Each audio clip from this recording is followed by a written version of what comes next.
will be detained and punished with 2 to 5 years in prison and a fine of between 20,000 to 500,000 Moroccan dirhams, which become like 2,000 to $10,000, following the latest reform to the aggressive laws enacted against the media by the Moroccan government.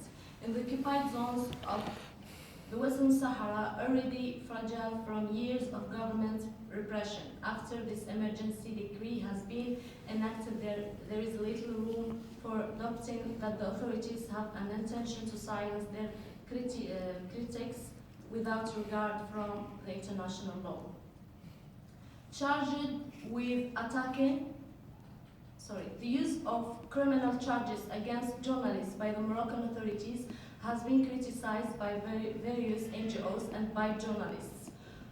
Journalists without borders, in their opinion, on the case of, for example, our colleagues Saïda Meidan, Brahim Lajid, who belong to Equipe Media, two citizens, journalists who report for Equipe Media Western Sahara, were arrested in the southern Moroccan city of Glenim on 30 September 2016 and were held for 3 days, charged with attacking public officials, but the real reason for their arrest was the fact they had been accompanying Spanish activists who had come to investigate the humanitarian situation in Western Sahara. And this wrote by the Journalists Without Borders. The charge is punishable by up to a year in prison and a fine of 5,000 dirhams, which become 460 euros. Khadd al-Bashir, who is our colleague as well, worked for Equipe Media, the organization or the media group that secretly filmed Moroccan security forces moving in on the protest. The journalist Khadda have since been sentenced to 20 years. And these belong to group of Demizik, as my colleague Hassana mentioned. Dozens of human rights observers have been banned from entering Morocco-occupied Western Sahara, a local rights monitor, At least 167 international observers have been blocked from visiting the occupied territory by Moroccan forces since last year until now. We expressed serious concern on Morocco's state policy to expel and prevent foreign observers from visiting and entering the cities of the occupied Western Sahara.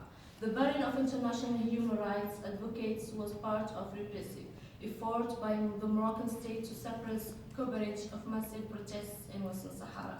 There are no new agencies based in Western Sahara, and foreign journalists are denied access and even deported if caught inside.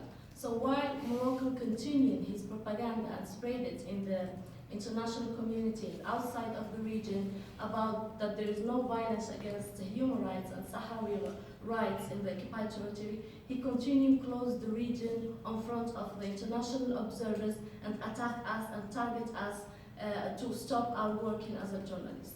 So the reality of Western Sahara imposed on us that to have to start work as a journalist and document what happened in the occupied territory, to make all the crimes visible and to show it to the world. We are a group of youth, started working as a journalist since 2010 with a few materials just to raise the voice of Sahrawi people and to show the world that Morocco using, a failed propaganda.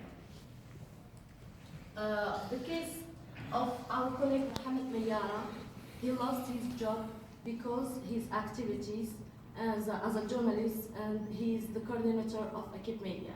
My personal experience, I was arrested last August and I spent one night under ill treatment and interrogation because of I was documenting a demonstration, feminist demonstration, asked for the right of self-determination for Sahrawi people, and this demonstration was attacked by force by the Moroccan authorities, and many people were injured, and I was one of them, and my camera was confiscated by the Moroccan authority, and until now they refuse to give me my camera back. I have a testimony of our colleague Mohamed Mayara that I want to show. He has some words that I want to share with you.